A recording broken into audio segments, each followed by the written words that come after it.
Sa mapagpalang araw po sa inyong lahat. Ngayon po ay May 16, 2025, Biyernes, sa ika-4 na linggo ng Pasko ng Pagkabuhay. Ating pong unang pagbasa at pagninilay sa araw na ito ay hinango mula sa mga gawa ng mga apostol, chapter 13, verses 26 to 33. Noong mga araw na iyon, nang dumating si Pablo sa Antioquia ng Pisidia, siya ay pumasok sa sinagoga at sinabi, "Mga kapatid kong mula sa lahi ni Abraham at mga taong may takot sa Diyos. Tayo ang pinadalhan ng balitang ito tungkol sa kaligtasan.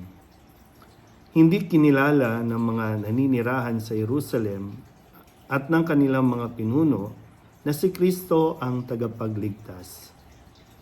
Hindi rin nila inunawa ang mga hula ng mga propeta na binabasa tuwing araw ng pamamahinga. Ngunit sila na rin ang nagsakatuparan ng hulang iyon nang hatulan nila ng kamatayan si Jesus. Bagamat wala silang sapat na katibayan para sa hatulan ng kamatayan, hiniling pa rin nila kay Pilato na siya'y ipapatay. At nang matupad na nila ang lahat ng nasusulat tungkol sa kanya, ibinaba nila ito sa krus at inilibing. Subalit siya'y muling binuhay ng Diyos, at sa loob ng maraming araw ay napakita sa mga sumama sa kanya nang siya'y pumunta sa Jerusalem mula sa Galilea. Ngayon, sila'y mga saksi niya sa mga Israelita. At narito kami upang ipahayag sa inyo ang mabuting balita.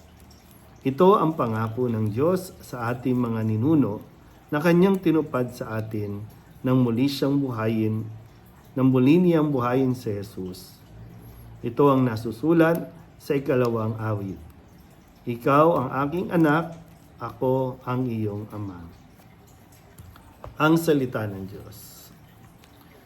Muli po, isang mapagpalang araw sa inyo pong lahat. At ngayon po ay Biyernes at tayo po ay nagpapatuloy sa ating pong pagninilay mula sa mga gawa ng mga apostol. Nasa chapter 13 na po tayo at kadalasan o ang lahat po ng maririnig din dito ay ang mga unang mga karanasan ng mga alagad sa kanila pong pagmimisyon. Hindi madali kasi meron ng mga pag-uusig, meron ng mga Kristiyano noon na tinutugis, yung iba po ay ipinapatay na, no? At isa nga doon sa umpisa, no, ay si Saul, no, o si Paul na dating taga-usig na ginamit din ni Jesus at tinawag ni Jesus para ipakilala ang kanyang sarili. No, kung maalala niyo po, no, tinanong ni Pablo, no, o ni Paul sino yung nagsasalita at nagpakilala si Kristo na ako ang Kristo, ang iyong inuusig.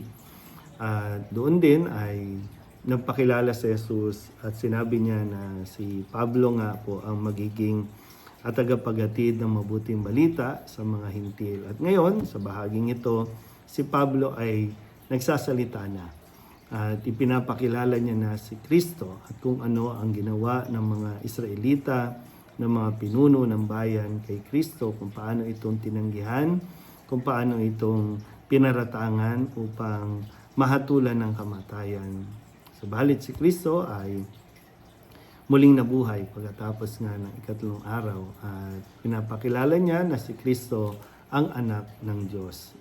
Pinagbabasihan din dahil nga noon ay talagang kung ano ang nasasaad sa kasulatan ayon sa pahayag din ng mga propeta, ito rin ang kanyang pinahayag para maging katunayan, no, ng katuparan ng mga nasasaad sa kasulatan. Kaya mahalaga po, no, na tayo rin mismo ay nagkakaroon ng sarili nating encounter o tinatawag natin sa ibang salita na spiritual experience nang sa ganon ay meron talaga tayong pinanghahawakan, yung tangible experience natin para may maibahagi din tayo sa iba. Marami pa rin tao ang nagdududa, marami ang tao ang hindi pa rin nakakakilala sa Panginoon, hindi nakakakilala. Mga taong nasa kabundukan, mga nasa liblib na lugar, hindi pa nakakatanggap ng mga sakramento na kinakailangan din talagang mapagpahayagan. Pero nawa, no? Sabi ko nga sa biyaya ng technology natin sa panahon natin ngayon, lagi natin itong gamitin para maipahayag din natin yung ating mga personal na karanasan kung paano tayong tinawag ng Diyos, kung anong ginawa ng Diyos sa buhay natin, at kung makita natin na tayo lahat, tayo mismo katulad ni Pablo ay hindi hinusgahan ng Diyos, kundi binigyan ng pagkakataon para mabago ang kanyang buhay at maging misyonero, maging isa sa mga tagapagpahayag ng mabuting balita. Mahalaga po na naglalaan tayo ng oras, magbasa tayo ng Biblia dahil dyan natin makikilala kung sino si Kristo at kung ano ang kanyang mga sinasabi na dapat natin isabuhay.